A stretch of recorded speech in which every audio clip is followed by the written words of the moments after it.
Bonjour, bonsoir, bienvenue dans ce 7e épisode du Club de lecture sur le thème bleu. Voilà un thème qui est très large et qui est compliqué visiblement pour essayer de trouver tout ce qui va bien dedans. Mais on y est arrivé, en tout cas toutes les 4 on y est arrivé. Avec moi ce soir il y a Alex. Coucou. Corée. Coucou. Et Lisa. Salut. Est-ce que ça a été facile de trouver ce que vous alliez lire pour ce soir? Oui. Non. Et toi Alexine? Oui, mais j'ai regretté après. Mais t'as vite eu une idée par contre. Oui.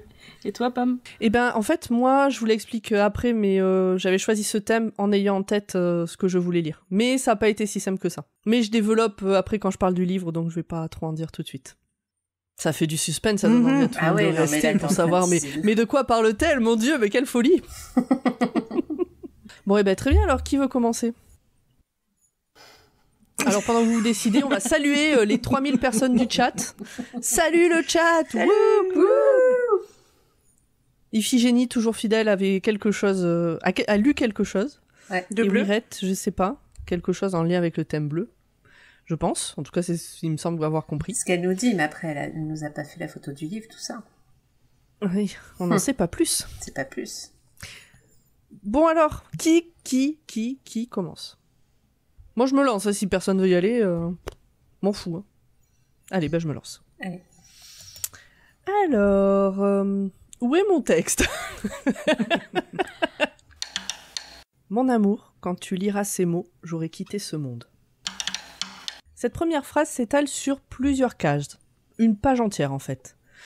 Dans la première, on voit un bus de ville sous la pluie. Les vrais reconnaîtront de suite les couleurs de Transpol, l'ancien nom de la société de transport en commun de la métropole lilloise. Les autres cases font un zoom à l'intérieur du bus. Une jeune femme, blonde, le visage fermé, semble triste. Elle est focus sur la bague qu'elle porte à l'annulaire. Dès le départ, le camailleux de gris prend le dessus, même si d'autres couleurs sont présentes.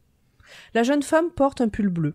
Le style dessin me fait un peu penser à de l'aquarelle, mais je suis pas assez calée sur ce sujet pour être sûre que ce soit vraiment de l'aquarelle. Sur la double page suivante, la jeune femme arrive chez une femme plus âgée, tout aussi triste, qui lui donne une lettre. Il n'y a aucun échange entre elles. Ce qu'il y a sur cette lettre, je voudrais vous le lire parce que ça justifie déjà le choix de cette BD pour le thème, mais surtout parce que ça introduit bien le reste de l'histoire. Je ne vais pas redire ici tout ce que tu sais déjà, tout ce que j'ai pu t'écrire dans de précédentes lettres ou pendant toutes ces années passées dans ta chaleur. Je tiens à te remercier pour ton dévouement ces derniers jours à l'hôpital aurait été un cauchemar si tu n'avais pas été là. Grâce à toi, je pars sereine et je ne remercierai jamais assez le ciel de t'avoir rencontré. J'ai demandé à ma mère de mettre sur mon bureau, pour toi, ce que j'ai de plus précieux, mes journaux intimes. Je veux que ce soit toi qui les conserves, il y a là tous mes souvenirs d'ado teintés de bleu, bleu encre, bleu azur, bleu marine, bleu clin, bleu cyan, bleu outre-mer. Le bleu est devenu une couleur chaude. Je t'aime Emma, tu es l'être de ma vie. Signé Clémentine. Emma donc est seule, éplorée, dans la chambre de Clémentine qui semble l'avoir tant aimée. Elle se plonge dans la lecture des journaux intimes de la défunte, et ça commence par un carnet très bleu. Dès que l'on rejoint le passé, le dessin ne montre plus aucune couleur, uniquement le fameux camailleux de gris et du bleu, un bleu vif et pétillant. Alors excusez-moi la pauvreté de mon vocabulaire quand il s'agit de parler de couleurs, mais contrairement à ce que dit la légende, toutes les femmes n'ont pas toutes les références Pantone en tête. Dans les souvenirs de Clémentine, ce qui est montré en bleu, à chaque fois, c'est la chose importante du moment. Pas forcément celle qui est joyeuse ou épanouissante, c'est celle qui est importante. Ou en tout cas, moi, c'est comme ça que je l'ai compris. Et l'histoire dans l'histoire, elle commence en 1994. La première page du journal de Clémentine, c'est septembre 1994, elle vient juste de rentrer au lycée. Elle a aussi rencontré ce garçon, qui est plutôt beau gosse, un terminal. Mais voilà qu'un jour, en traversant la Grand Place, elle croise le regard de cette femme aux cheveux bleus, et tout va changer. Cette femme et ce regard vont envahir ses pensées et ses rêves les plus intimes. Sauf qu'on lui a toujours dit qu'elle est une fille, et qu'une fille ça doit rêver de garçons, et puis penser aux garçons, et puis aimer un garçon. Cette fille aux cheveux bleus, c'est Emma. C'est pas du tout un spoil, on l'apprend dès la page 4, et puis en plus c'est écrit dans le résumé en 4e de couverture. Emma donc, qui est en train de lire les journaux intimes. On va donc suivre cette adolescente qui se bat avec ses élans du cœur et ses élans du bas-ventre, qui vont pas toujours dans le même sens. Et puis finalement, comme on a toutes pu en vivre à l'adolescence, ou quasiment toutes en tout cas, Sauf que Clémentine doit en plus se battre avec le fait d'accepter que ses élans ne vont pas vers les personnes que la société attend. Avec la peur d'être jugée par ses amis, d'être rejetée par sa famille, la difficulté de s'accepter soi-même, et tout ça, c'est pas rien quand même. Je vais pas trop vous dévoiler la suite, ni vous dire comment ça se finit, à part qu'il n'y a pas de retournement magique. Clem est toujours morte à la fin. Je me rends compte que je ne vous ai toujours pas dit de quoi je parle. Je pense que beaucoup d'entre vous l'auront deviné cependant, il s'agit de la BD « Le bleu est une couleur chaude » de Jules Marot. La plupart des gens connaissent surtout son adaptation cinéma, La vie d'Adèle, avec Adèle Exarchopoulos et Léa Seydoux. Moi, j'ai pas vu ce film, donc je peux pas en parler en tant qu'adaptation. Je sais que l'auteurice n'était pas fan de ce qu'a fait... J'ai même oublié son nom avec ce film, le réalisateur. Donc cette BD, on me l'a offerte il y a une dizaine d'années. Je ne l'avais pas lue jusque-là, parce que je pensais qu'elle allait me faire pleurer, et que comme j'aime pas être triste, je me jette pas sur les œuvres qui risquent de me rendre triste. Mais par contre, même si je ne me souviens pas exactement de quand je l'ai reçue, c'était pour un anniversaire, je ne sais plus lequel, je me souviens que c'était un cadeau qui m'avait fait plaisir, parce que c'était pas un cadeau par défaut, un cadeau sans âme, un cadeau parce que on a été invité à un anniversaire et puis il faut bien faire un cadeau. Le copain qui me l'a offerte, Cidre, alors c'est pas son vrai prénom, hein, évidemment, c'est son surnom. Ce copain, donc, avait aimé cette lecture et avait voulu me la faire découvrir. Donc c'est une BD que j'ai toujours gardée dans ma bibliothèque et qui a survécu à 2 tris par le vide, parce que je me suis dit toujours, peut-être qu'un jour je la lirai, on verra. Quand on a lancé le club de lecture et le tirage des thèmes au sort, je me suis dit donc que j'allais mettre le thème bleu dans le chapeau, et puis que ce serait l'occasion de lire cette BD, de me forcer un peu à la lire. Et sauf que voilà, au moment de la sortir de ma bibliothèque, le mois dernier donc, pas moyen de la retrouver. Et comme je vais bientôt déménager, j'ai déjà fait plein de cartons. On a réouvert les cartons, on a vidé les cartons, pas moyen de retrouver la BD. Je me suis donc dit que je pensais l'avoir gardée, mais que je l'avais sûrement virée dans le premier tri par le vide. Et donc j'ai commencé un autre bouquin, peut-être je vous en parlerai un peu plus tard dans l'épisode.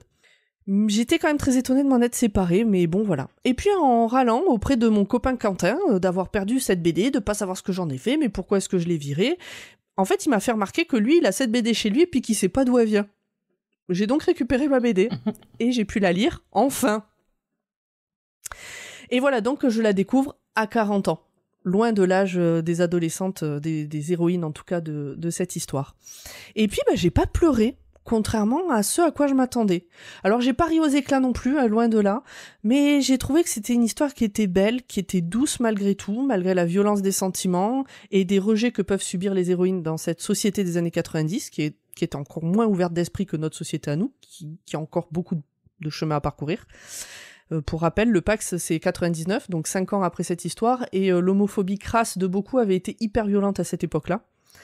Et malgré cette fin funeste, annoncée dès les premières pages, avant cette histoire de fille qui aime une fille, il s'agit surtout de l'histoire d'une ado qui découvre ce que c'est qu'être amoureuse, de penser à l'autre tout le temps, d'attendre ses coups de téléphone, les rendez-vous devant le lycée, d'espérer ce premier baiser, puis le suivant et puis tous les autres. Emma dit même à la mère de Clémentine, à un moment donné, qui essaie de justifier l'attitude de son mari, « Vous n'avez qu'à lui dire que si j'avais été un garçon, Clem serait tombée amoureuse de moi quand même. » Et je vais finir sur cette phrase d'Emma à Clémentine, bien avant son décès.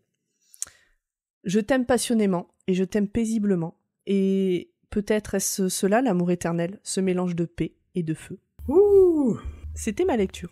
Alors moi c'est un livre qui m'a été proposé par mon libraire justement et effectivement ça m'a pas branché parce que justement c'était pas offert, il y avait pas une intention, c'était juste voilà, et donc ça m'avait branché de le lire, mais peut-être pas dans ce cadre-là, parce que du coup c'est typiquement justement je pense que c'est le genre de bouquin qui peut-être qui s'offre quoi, et qu'on s'achète parce qu'on se sent concerné précisément, mais pas juste parce que c'est bleu.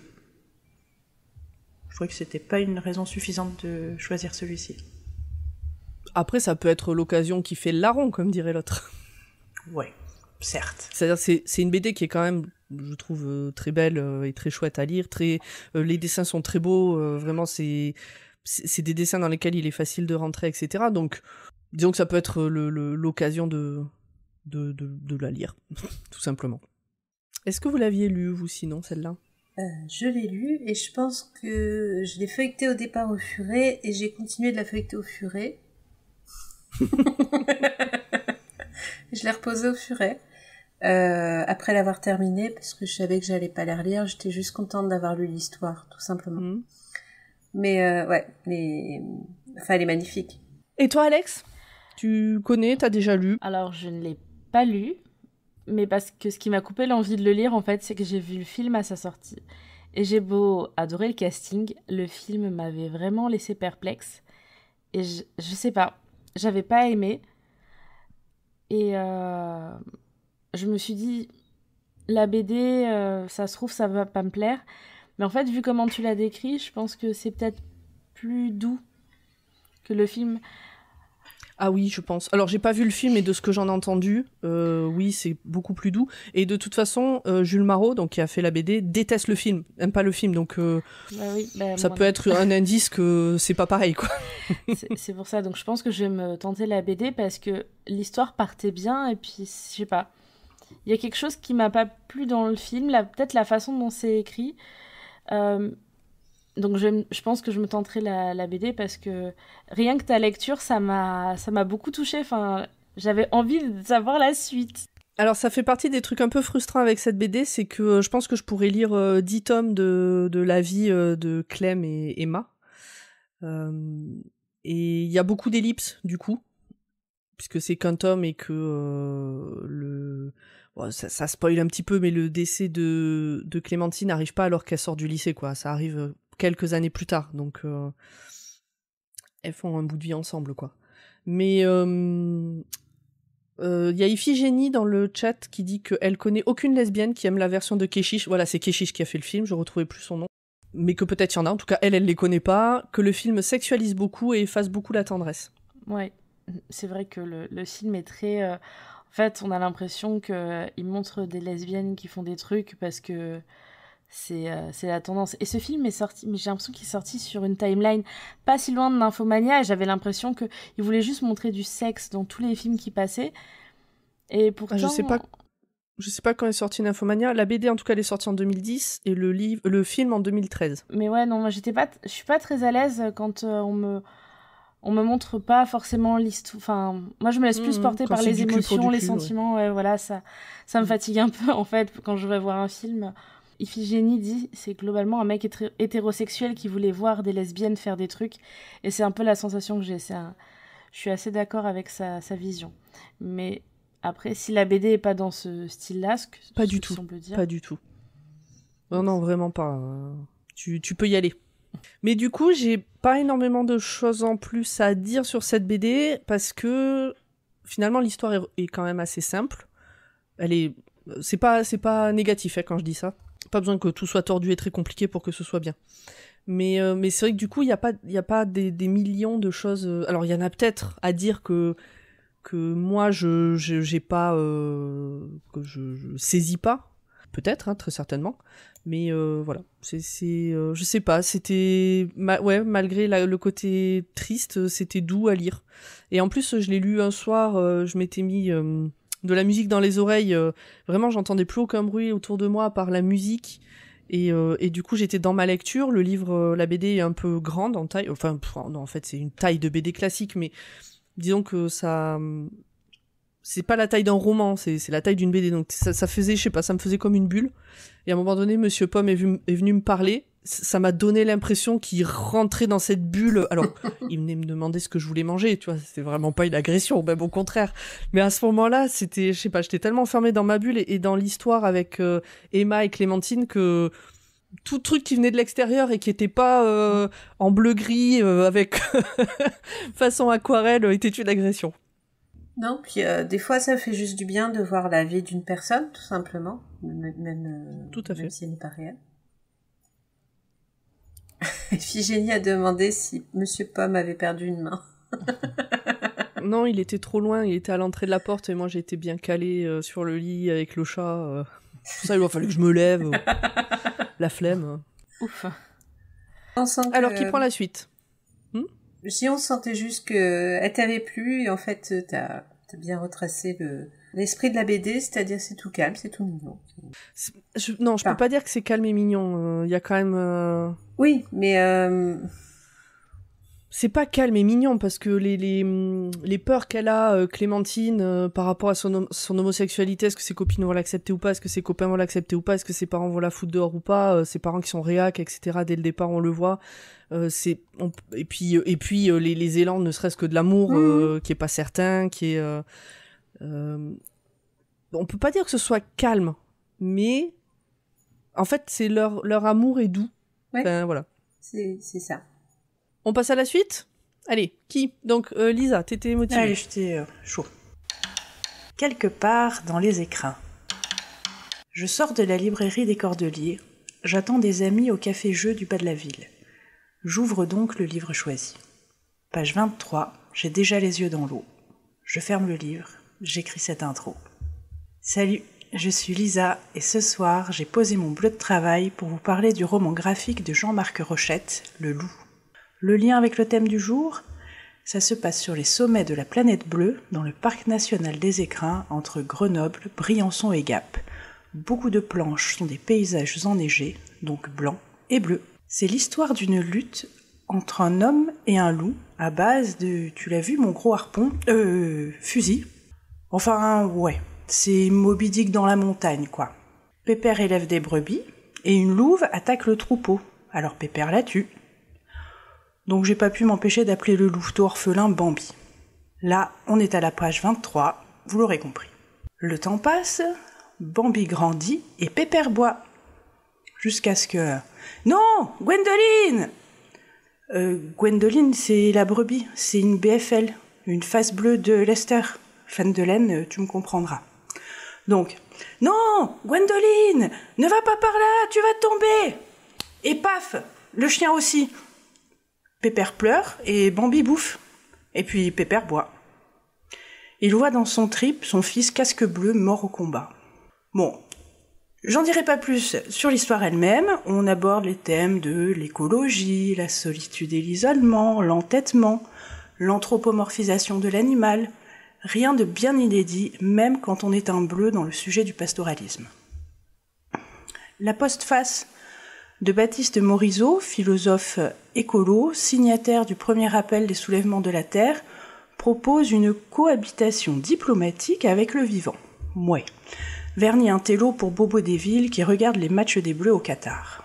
Mais bon, puisqu'on parle d'une BD, il y a aussi le graphisme qui compte. Un peu comme un personnage secondaire qui prend toute la place. Et là, c'est pour moi la meilleure part. Les traits semblent grossiers, comme tracés à la va-vite, et pourtant, ils ont la précision d'un couteau de cordon bleu. Je reconnais ces montagnes où je suis allée au temps où je lisais les Schtroumpfs, et puis plus tard, juste pour profiter du silence et de la solitude, en grignotant mon bleu de Sassenage, assise sur une pierre et les yeux au ciel. J'ai souvenir de ces rapaces observés avec les jumelles dans une main et le manuel de l'autre, et même le discret Ticodrome échelette dont j'ai ensuite traqué les flashs rouges dans le Vercors. Pas fleur bleue pour un sou, la vie solitaire sur une montagne ensevelie par la neige, à tricoter au coin du feu, à me balader et juste regarder autour de moi, ça a longtemps été un de mes fantasmes. À base de l'enfer c'est les autres, de casse-toi barbe bleue, de phobie sociale, tout ça. Et puis bon, c'est peut-être l'âge, mais un minimum de confort m'est nécessaire aujourd'hui, et j'aurai une peur bleue, perchée sur ma montagne, de ne pas avoir la fibre. C'est bien la fibre. Avec tout ça, et même si cet ouvrage n'est pas bluffant, j'ai chouiné pleurer la quasi-totalité du temps de lecture, entre souvenirs réels et rêves bleus d'une retraite à l'Ermitage. D'ailleurs, libraire des Cordeliers, si tu m'écoutes, pense à offrir un paquet de mouchoirs avec l'album. Bon, blague à part, vous l'aurez compris, j'ai pas fumé l'herbe bleue pour ce club de lecture, c'est juste que le thème m'a beaucoup plus ambiancé que l'ouvrage choisi. Pauvre Bambi quand même. Ouais, Bambi. Donc une BD aussi. Ouais. Je trouvais que c'était un thème qui allait bien vers la BD. Bah carrément. D'autant que j'en lis pas, en fait. Donc c'était un peu l'occasion, c'est un peu pour ça que je suis partie sur de la BD. Mais en fait, c'était chiant. Voilà. Mais t'as beaucoup pleuré, mais c'était chiant. Ouais, mais parce que c'est ça, en fait, ça m'a fait pleurer parce que, bon, Bambi, pardon, mais qui pleure pas. Franchement, bon. Et non, mais en fait, c'est pas tant l'histoire, parce que oui, si, c'est ça, la lutte du gars, je suis un chasseur, le loup, il a tué mes brebis, gna gna gna, je vais lui courir après, puis en fait, il est gentil, alors je lui laisse les entrailles des chamois que j'ai tués, ouais, vas-y, quoi. Mais non, en fait, c'est plus parce que c'est des endroits que je connais qu'il a dessiné, le mec. Et c'est vrai que tu reconnais c'est un dessin qui est particulier, c'est pas un trait qui a l'air précis. Ça a l'air des traits lancés comme ça et tout, mais tu reconnais la putain de montagne, quoi. Donc en réalité, c'est très fort. Enfin, je pense. Oui, c'est ce que tu veux dire. Et en fait, c'est plus ça qui m'a créé un truc que ce que je lisais quelconque. Mais ces montagnes, ça me ramenait d'autres choses. Donc c'est plutôt ça, quoi. Voilà. Je vois ce que tu veux dire, quand tu peux vraiment ancrer l'histoire que tu es en train de lire dans des choses que tu connais. Ça réveille. Le bleu est une couleur chaude, ça se passe à Lille. Ça fait 15 ans que j'habite à Lille maintenant. Il y a plein de dessins. Ne serait-ce que, tu vois, la couleur du bus Transpol dans le fond. Il n'y avait même pas écrit Transpol dessus, c'est juste les couleurs. Mais j'ai su tout de suite qu'on était à Lille, première image. Et c'est vrai que du coup, tu transposes encore plus l'histoire dans les rues que tu connais, ou les lieux, les montagnes, les trucs. Tu rentres plus dedans. Tu te l'appropries plus, quoi. Ouais, alors moi, j'avais pas envie d'y être avec Pépère. Non, mais... Je lui ai dit, casse-toi, barbe bleue. Hein mais le lieu, c'est plus que ça m'a ramené à des souvenirs... voilà, c'est plutôt ça. Ok. Mais bon, c'est pas une reco. C'est quelconque. Voilà, je pense pas que c'est pas un mauvais livre, mais t'apprends rien de nouveau, etc. C'est vraiment le trait qui est beau, mais apparemment l'auteur a fait pas mal d'autres choses plus intéressantes que celui-ci, en fait, si tu veux voir de beaux paysages, quoi. Ok. Les filles, vous l'aviez lu, vous en aviez entendu parler, Non. vous avez un avis sur cette question, sur cet auteur? Rien du tout. Là, c'est la découverte totale.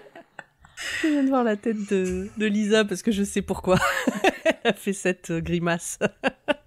C'est un auteur qui a beaucoup soutenu Bastien Vives. C'est ça. Quand il y a eu la polémique autour du Festival d'Angoulême. Mais du coup, j'achèterai encore moins son livre parce que c'est ça. tu nous en avais parlé, du coup.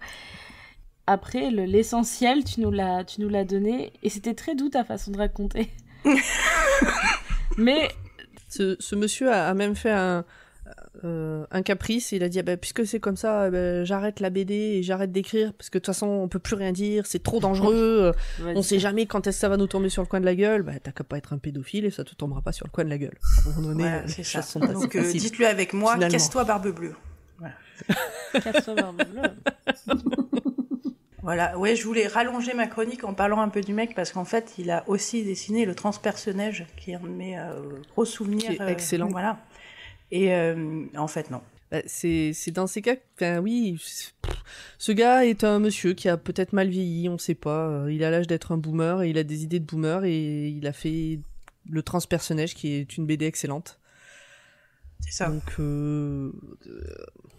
moi j'aurais du mal à dire ne lisez pas le transpersonnage parce que c'est le dessinateur. C'est que le dessinateur. Oui, mais même, enfin tu vois, c'est le transpersonnage, c'est la BD est vraiment bien, l'histoire de fond est vraiment très intéressante avec une histoire de lutte des classes qui est vraiment très intéressante. Et j'ai trouvé que le film et la série sont pas des adaptations fameuses, donc sinon, allez en bibliothèque. Si vous voulez pas donner d'argent à ce monsieur, allez en bibliothèque, comme ça vous pouvez lire. Ou allez lire au furet directement. Mais pour moi, ça reste... Ouais, c'est une œuvre qui est assez incontournable, le transpersonnage. Bon, après, il a dit de la merde, il a pas non plus fait de la merde. Non, a priori. De ce qu'on en sait. Effectivement. Il n'y a pas de plainte contre lui, il n'y a pas de... Voilà, mais je crois qu'il est bien sur sa montagne. Hein, Oui, voilà. Il la représente très bien, c'est cool. Voilà. Bon, ok. En tout cas, c'est beau quand tu parles d'alcoolisme. Oui. Non, mais... Non, mais Pépère, quand il est tout pété dans sa montagne, là, il chante des chansons bizarre. Alors je suis allée taper les paroles pour aller voir qu'est-ce que c'était. Et attends, c'est les paroles de l'armée et tout. Je dis putain, il m'a fait écouter ça, quoi. Non, c'est pas grivois. Hein. Ah non, c'est Elle est belle ma patrie, je me battrai pour toi, machin, quoi. Et donc le rapport avec bleu, c'est parce qu'il y a de la neige, c'est ça? Oui. D'accord. Parce que les planches, elles sont bleues. Ok. Mais ça marche. C'est juste, j'étais pas sûre que ce soit ça. C'est la couleur dominante. C'est ça? Ok. Il y a Wired qui demande si c'est pas en lien avec son fils mort, les chants militaires. Oui, c'est ça, tout à fait. Oui, justement, il pense à son fils et il se met à chanter ça à tue-tête, tout pété dans la neige, voilà. Et comme j'avais besoin de faire une pause, je suis allée voir ce que c'était ces chants, quoi. Si ça existait, s'il avait inventé. Bah oui, j'aime bien de creuser. Ça, t'apprends des choses. Oui, voilà. C'est de la culture générale, voilà. Oui. Pour les futurs karaokés. Bah, imagine un jour tu te fais braquer et on te dit chante une chanson de militaire, sinon je te pique ton sac. Eh ben bim, tu vas pouvoir. Mais non, on sait pas de quoi demain est fait. Oui.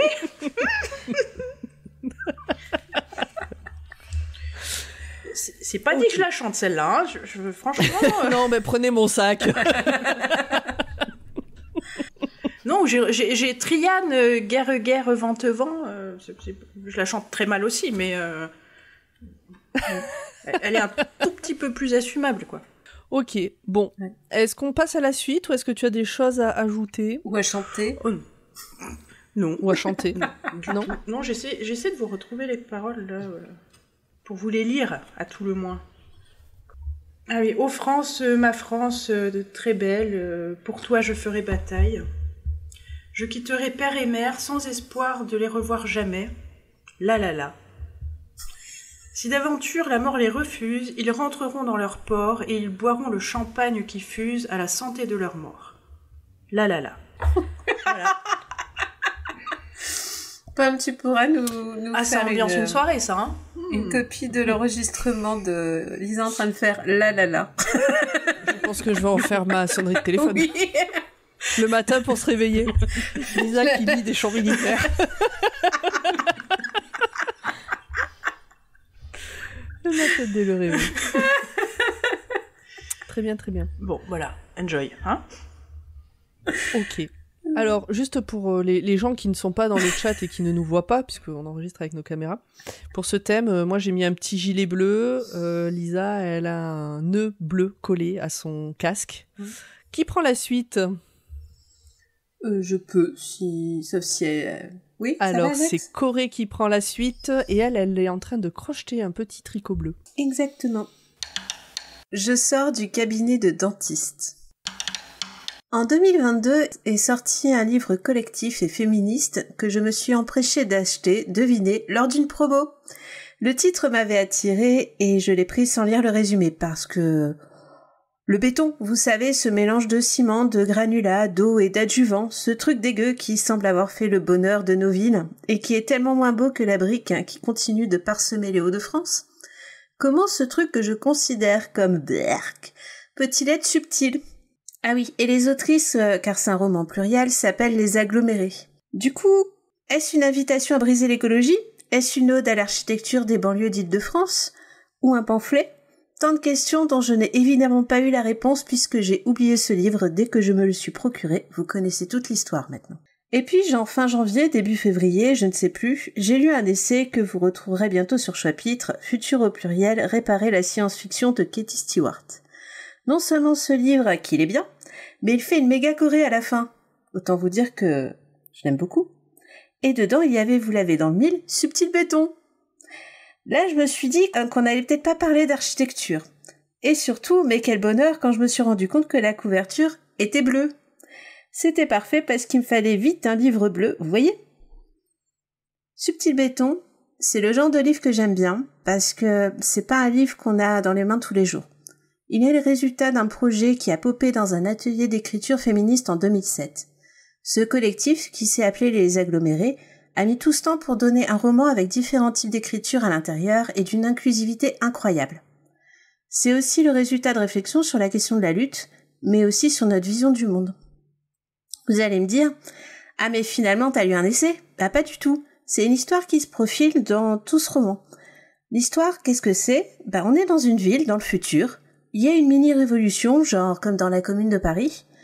Mais elle a échoué, genre comme dans la Commune de Paris. Et nous retrouvons le récit de plusieurs personnes dans le quotidien avec un régime politique français que l'on devine avoir dévié vachement à droite. Genre de choses qu'on verra jamais ici, bien entendu. Jamais. Dans cette ville, tout le monde a une puce intégrée près du foie. Elle permet de voir nos déplacements, de voir notre solvabilité, de voir qui on appelle, de voir ce qu'on consomme. De même, ça enregistre nos rythmes de sommeil et notre tension artérielle.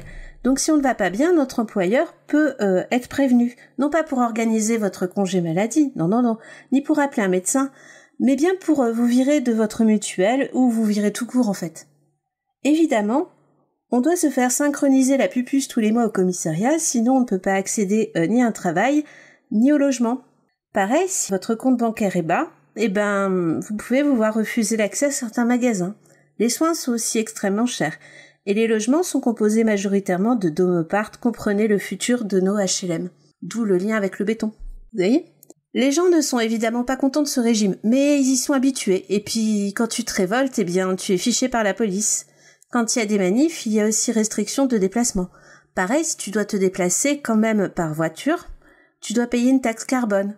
Non pas pour t'empêcher de moins polluer, parce qu'il n'y a pas plus de trains que d'habitude, il y en a même moins, mais bien pour t'empêcher de te déplacer. Tes emails, qui le sont le principal moyen de communication, peuvent aussi être lus, donc il y a moins de possibilités de se réunir ou de communiquer. Ce récit, c'est comment ces personnes vivent après cet échec. Et il se compose de 5 parties. La montée des eaux, au creux des vagues, ressac, appareillage et équipage. Mariana est de celles qui avaient lutté avant et qui est rentrée dans le moule par défaite. Coma est une clandestine qui se demande pourquoi elle continue. Elle voit pas l'utilité de ce qu'elle fait. Onik, elle a abandonné et travaille dans un restaurant. Faz a déménagé pour entrer dans le groupe. Pedro tente de garder la cohésion du groupe. Esterne est un des enfants d'Izem et elle est née dans la clandestinité. Elle a donc aucune chance d'avoir une vie normale. Nous suivons leur histoire. Parfois, ces personnes se croisent, parfois elles interagissent. Et elles ont toutes des avis différents sur l'actualité. Elles font toutes des choses pour lutter à leur échelle. On voit leur évolution, leur petite histoire dans la grande, et à chaque fois qu'on prend leur point de vue, c'est d'une autrice différente, donc c'est une écriture différente.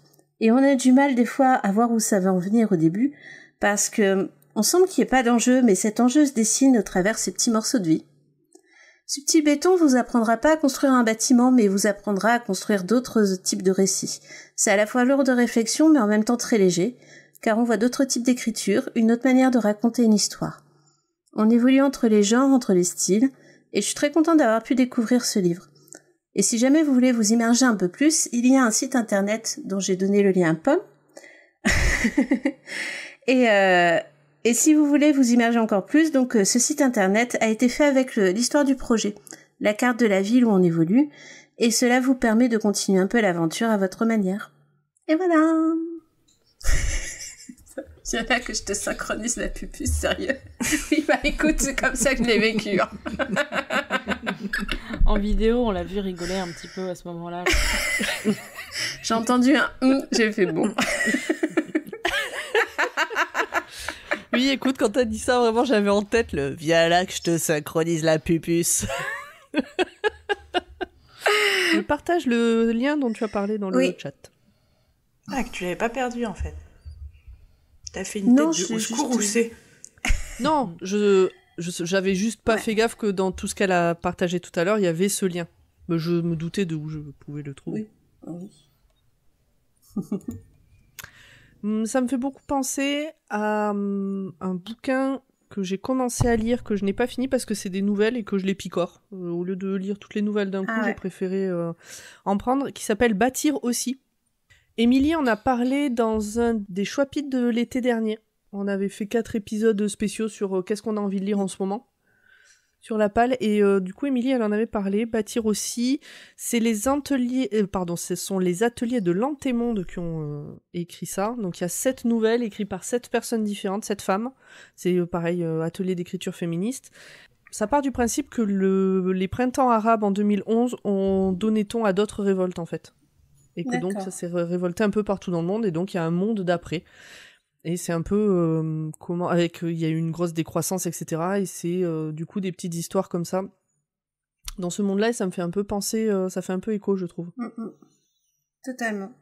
Non, là c'est pas du tout des recueils de nouvelles. Par contre, chaque personnage est écrit par une autrice différente, mais elle utilise aussi un style différent. Donc tu peux avoir que des rimes. Tu peux avoir une autrice qui écrit en inclusivité totale, donc t'as aucun genre. T'as une autre autrice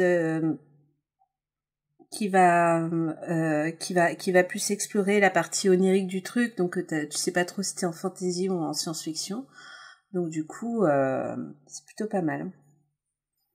Bon, par contre, les 2 premiers chapitres, t'es paumé, quoi. Après, tu te fais une petite liste et... Bon, ça, le site est très bien. Ça, c'est cool. Et surtout, je trouvais chouette qu'ils aient fait le plan de la ville parce que t'évolues dedans, en fait, sur plusieurs mois. Et c'est vrai que quand c'est une ville quasiment, enfin, je pense pas que ce soit une ville réelle, donc du coup, t'arrives pas bien à imaginer comment les gens se déplacent. Et du coup, là, tu vois vraiment à quel point tout est refermé. Je pense que aucune de nous ne connaissait ce livre. Je sais pas dans le chat si vous en aviez déjà entendu parler.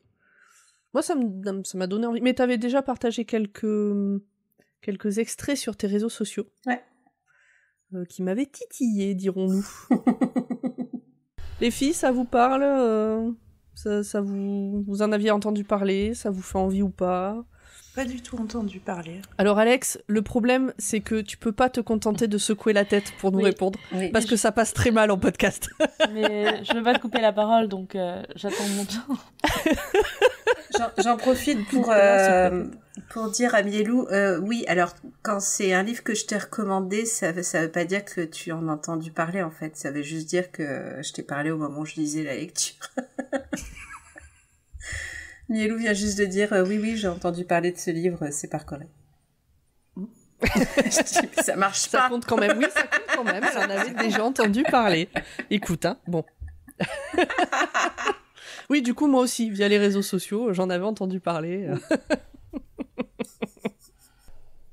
En tout cas, écoute, t'as réussi à convaincre le chat, puisque tout le monde a l'air de vouloir le rajouter à sa palle. Ouais. Il existe en EPUB et en... Oui. Il existe en EPUB ou pas? Il existe en EPUB. Et donc le lien avec le bleu, c'est la couverture. Ah oui, elle est toute bleue. Ok. Non mais ça marche. C'était juste pour savoir. On avait dit bleu. Oui, tu t'es demandé la définition, tu m'as dit un livre bleu. Non. Je t'ai dit, c'est une couleur. Oui, tu m'as dit c'est une couleur. Voilà. Et j'avais bien un livre qui s'appelle Les Cailloux Bleus qui m'attendait, mais bon... Mais tu sais que... Donc, pour ceux qui n'ont pas suivi, c'est le bouquin dont j'ai parlé dans le dernier club de lecture, Les Cailloux Bleus. Et je me suis dit, putain, fait chier. Et du coup, je me suis dit, je vais parler de la suite. Sauf que la suite s'appelle Les Mantes Sauvages. Oui, je l'ai aussi. Si ça avait été vert, j'aurais parlé de la suite des Cailloux Bleus. J'aurais continué à vous raconter ce qu'il arrive à Philomène. Les deux sont dans le carton près de l'entrée. Très bien. Ok. Est-ce que vous avez des choses à rajouter? On n'est pas très loquace cet épisode. Non mais c'est bien, pour une fois on fera pas 2 heures d'épisode. Oui, passons à la suite. Alors du coup, maintenant c'est Alex qui va nous parler de son livre. Alex qui a une tasse bleue. De l'Alliance. Pour Azeroth. Le Nunchi. Nunchi, entre parenthèses, 2 points. L'œil et la mesure, ou l'art subtil de déterminer l'état d'esprit et le ressenti de l'autre pour construire une relation harmonieuse, basée sur la confiance et l'échange. Alors en fait, le Nunchi, c'est un truc coréen, donc je me suis dit, cool, je vais le lire, comme ça je pourrais en parler, ça va enrichir ma culture sur la Corée du Sud. Et en fait... j'ai un abonnement Audible, tout simplement parce que je trouve ça cool d'écouter des livres audio au travail. Et j'avais des crédits en trop, je me suis dit le thème c'est bleu. J'ai scrollé un petit peu les livres que j'avais envie de lire entre guillemets sur Audible. Et j'ai dit tiens, la couverture elle est bleue, le pouvoir du Nunchi. 5h43 d'écoute, un livre de 207 pages en théorie. C'est facile, j'aurais grave le temps de le lire avant le club de lecture. Je me lance pas dans un truc de 30 heures d'écoute et tout, un livre de 400 pages, tranquille. J'ai lâché prise au bout de 2 heures. Et c'était en plusieurs fois, parce que vraiment... Alors, le pouvoir du nunchi. Donc, je vais vous lire le résumé. Le secret coréen pour doper son intelligence émotionnelle. Le nunchi, c'est le secret coréen de la confiance en soi, de l'épanouissement et de la réussite. Les Coréens estiment que le nunchi est une des compétences les plus importantes de notre personnalité. Eunhee Hong, donc qui est une Coréenne américaine, vous apprend comment développer votre nunchi, ce qui vous aidera à débloquer les tensions, trouver l'harmonie avec les autres. En fait, développer votre intelligence émotionnelle pour que tout le monde vous suive dans votre projet, qu'il soit personnel ou professionnel. Parce qu'en fait, j'aime bien lire de la non-fiction et j'aime bien lire des livres de développement personnel. Je trouve ça fun. J'adore tous ces livres. Ikigai, le secret japonais du bonheur, Mozzarella, le secret italien de la longévité. J'adore ces livres. J'ai tout lu. J'ai lu Marie Kondo. J'ai lu le mec là qui t'explique comment créer des bonnes habitudes. J'ai lu Le secret pour devenir millionnaire en gagnant moins de 2000 € par mois. Je ne sais pas. Mais il m'a expliqué... Alors j'allais te demander, est-ce que tu es une infirmière millionnaire maintenant? Non, mais ma maison n'est pas si bien rangée que ça non plus. Voilà, mais je les ai tous lus. J'adore ces livres qui m'expliquent comment vivre ma vie.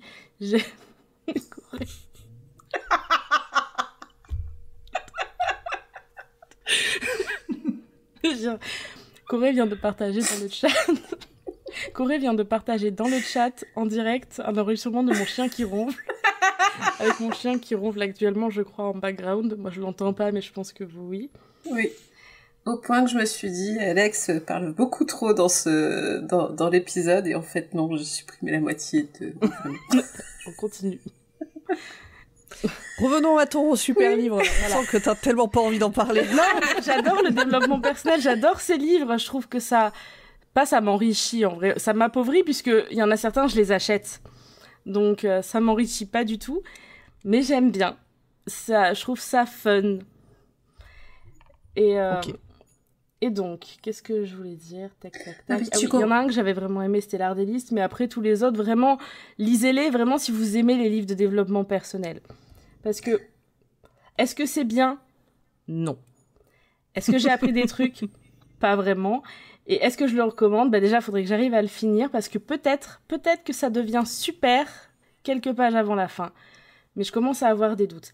Pour moi, ce livre, il devrait s'appeler Petit traité de manipulation, avec en sous-texte comment les Coréens vous manipulent pour acheter des CD de BTS et regarder des dramas de liminaux, alors qu'il y a 50 ans, ils n'avaient pas l'eau courante. Parce que c'est littéralement le propos de l'autrice. Et en plus, c'est lu, en audible, par une personne la Corée, c'est pas son truc. Du coup, elle dit la K-pop. Elle prononce mal tous les noms de groupes de K-pop, tous les noms d'artistes, tous les noms de la Terre, elle les prononce très mal. L'auteur fait référence à d'historiens en histoire occidentale qui ont étudié des trucs chinois. Il n'y a rien qui fait sens. Mais en gros, c'est les Coréens, ils sont plus intelligents que tout le monde. Voilà. Et parce qu'ils ont le nunchi. Nun, c'est l'œil en coréen. Chi, c'est la mesure. Donc ça veut dire qu'ils arrivent en gros à lire la pièce dès qu'ils rentrent dans la pièce et c'est extrêmement rapide. Et de temps en temps, dans le livre, il y a des petits quiz, genre, il t'expose une situation, comment vous réagiriez? Souvent, je réagirais ni comme A, ni comme B, ni comme C. Mais bon, moi, j'ai peut-être pas un nunchi pas puissant, mais très rapide. Le but, c'est d'être très rapide pour, je comprends la situation, j'ai une réaction adaptée, pour que les gens, ils m'aiment, ils me comprennent, que mon patron me kiffe. En fait, c'est juste un traité de manipulation. Mais c'est écrit par qui? Parce que franchement, on dirait que tu développes tous les pires clichés sur les Asiatiques qu'on peut empiler depuis les années 80. Coréenne américaine qui a été élevée en Amérique, puis qui a été en Corée et en Amérique. Elle a vécu les deux faces. Et en fait, elle explique que le nunchi, c'est une façon de penser extrêmement rapide et que la raison pour laquelle les Coréens se sont développés aussi vite et qu'ils sont aussi forts pour tout, que la K-pop, la Hallyu, les industries, l'économie, c'est parce qu'ils sont rapides. Et ils arrivent à s'adapter. C'est vrai qu'ils s'adaptent extrêmement bien. Hein. Le pays s'adapte extrêmement vite, ça, j'en doute pas. Mais ça, c'est grâce au nunchi. Et elle va t'expliquer comment est le nunchi, comment appliquer le nunchi quand tu as de l'anxiété sociale, comment tu vas réussir socialement, professionnellement, en voyage. Moi, je pensais que c'était comme le livre sur l'ikigai au Japon. Ikigai, c'est ta raison de vivre. Genre que ça allait être un truc vraiment... elle allait expliquer plein de trucs sur la société coréenne et tout ça. Et au final, elle balance tous les clichés que la personne qui va lire, qui n'est pas coréenne, va vouloir entendre et se dire « Super, je vais pouvoir avoir de la répartie ». Et en fait, c'est juste un traité de manipulation, mais pour te dire, si tu veux réussir comme la Corée a réussi sa révolution industrielle, lis ce livre et apprends de mes enseignements. Et moi, au bout de 2 heures, j'ai lâché prise parce que c'était redondant. Et peut-être, oui, on me dit en commentaire que c'est la dame qui n'a pas compris le nunchi. Mais, et puis, j'ai trouvé ça très malaisant. Bah, j'aime pas quand on m'explique comment manipuler les gens. Et l'intelligence émotionnelle, bah oui, certes. Moi, j'aime pas trop les trucs qui disent comment retourner l'esprit des gens en face de vous, comment comprendre ce qu'ils pensent pour dire ce qu'ils veulent entendre. C'est ça, en fait. C'est le même livre, mais tourné en mode... là, c'est la Corée. Et elle dit une phrase dès le début qui me fait un peu bizarre, genre, une fois, j'étais petite, j'ai dit un truc qui a vexé quelqu'un, et j'ai dit, pardon, je l'ai pas fait exprès. Et ça, faut pas le dire. Je l'ai pas fait exprès, c'est pire que de l'avoir fait exprès. Ben non, en fait. C'est les losers qui disent ça. C'est ça, j'étais là. Non, en fait, c'était méchant, vaut mieux pas l'avoir fait exprès et dire vraiment, je suis désolée, je le ferai plus. Non, là, je l'ai fait exprès. C'était volontaire. Les mots, ils ont un impact. Et après, je lui ai craché dessus. Alors, note, si un Coréen crache devant toi, c'est qu'il a envie de te cracher dessus et qu'il veut que tu te dégages de son chemin. Mais c'est ce que je ferais, ça me dégoûte tellement les crachats que de toute façon je me barrerais. Mais franchement, et en plus, là, ce qui est régulier dans ce livre, c'est qu'elle te rappelle l'histoire de la Corée, comme quoi la Corée a quand même perdu toutes les guerres auxquelles elle a participé, etc. Mais que justement, c'est un pays qui a énormément de qualité. Mais quand t'écoutes ce livre, c'est très maladroit. Alors soit ça a été traduit très maladroitement, mais je suis pas sûre. Ou sinon, c'est vraiment juste un livre comme l'intelligence financière, un livre qui veut vendre des livres et qui joue vachement sur les insécurités des gens. Tu te dis, waouh, les Coréens, BTS, machin, mais ils sont trop stylés. Moi, je veux être comme ça. Et moi, je suis complexée. Je sais pas m'exprimer en public. Moi, quand je dis une blague, ça tombe à côté de la plaque. Peut-être que là, je saurais mieux réagir et tout ça. Je veux dire, si un livre, il avait autant d'effets bénéfiques, peut-être qu'on en serait... Les médecins le détestent. Et du coup, ouais, voilà, comme dit Zenigata en commentaire, c'est beaucoup de pensées magiques. Et du coup, ça m'a déplu parce que j'aime bien ces livres. Marie Kondo, elle me fait délirer. J'adore certains de leurs principes et tout. Mais là, c'est trop des gros sabots. Et puis, j'en ai rien ressorti à part... Et puis, je pense que le fait que la lectrice soit ce qu'elle est, c'est-à-dire qu'elle prononce K-pop tout le temps, moi, ça m'a beaucoup... mise mal à l'aise. Sur un audio, le lecteur ou la lectrice, c'est ultra important. Oui, mais la K-pop, c'est un truc vachement important dans le paysage culturel. Donc, un mot aussi commun, aussi mal prononcé, toutes les 5 minutes, moi, ça m'a un peu épuisée. Et à chaque fois, on revient... et sinon, dans telle situation... genre, la première mise en situation, je vous dis ça, et après... vous rentrez dans une pièce, vous connaissez personne, et là, il y a quelqu'un qui vient de raconter une blague... Elle est de toute évidence pas drôle et il y a des gens qui se forcent à rigoler. Vous comprenez que c'est le patron, alors vous rigolez très fort. Vous dites une blague que vous savez qu'elle est drôle, au moins tout le monde rigolera. Ou réponse C, vous rigolez pas trop fort. Et je veux dire, c'est quoi ces quiz ? Enfin, moi, réponse D, je repère le bar. Je vais me faire toute petite à côté. Où sont les toilettes ? C'est par là, super, j'ai repéré mon... Non, mais en fait, c'est vachement genre... J'aime pas les... t'es peut-être pas le public aussi, tout simplement. Voilà. C'est pas... Il y a des livres de ce genre-là que j'ai lu et que j'ai apprécié, j'en ai retiré des des choses positives, ou que j'ai pu les recommander à des gens, celui-là, je le recommanderais à personne, en fait. Et je l'ai regretté, parce que ma bibliothèque est bleue, j'aurais pu dire, vas-y, un livre qui est dans ma bibliothèque, c'est en lien avec le bleu.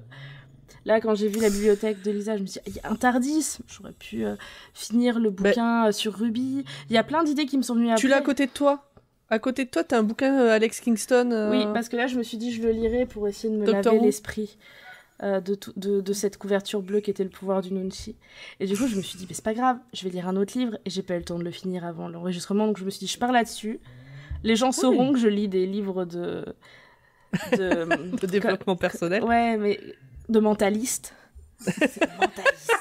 Et voilà, si vous voulez devenir un excellent mentaliste... le Nunchi. Voilà. Mais en plus, ça fait trop art martial et tout. C'était juste pour qu'elle ait... Et à chaque fois, elle dit oui, le Nunchi, l'œil et la mesure. Mais en fait, c'est un mot qu'on n'entend jamais, le Nunchi. C'est pas comme l'ikigai qui a toutes les sauces.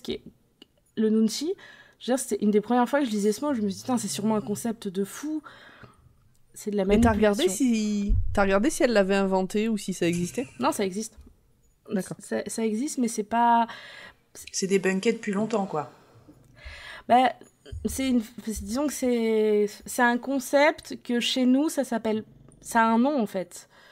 C'est juste que dire « je vais vous apprendre la manipulation », c'était pas... C'était peut-être moins vendeur.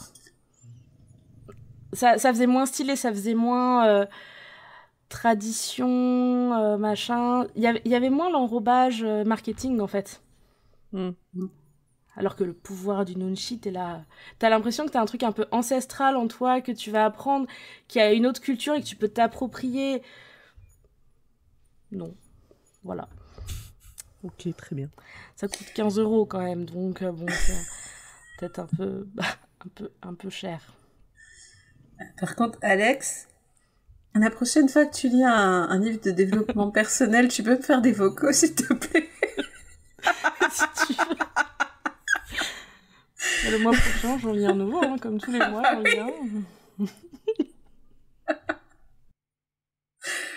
Parce que moi, j'ai avec toi, s'il faut.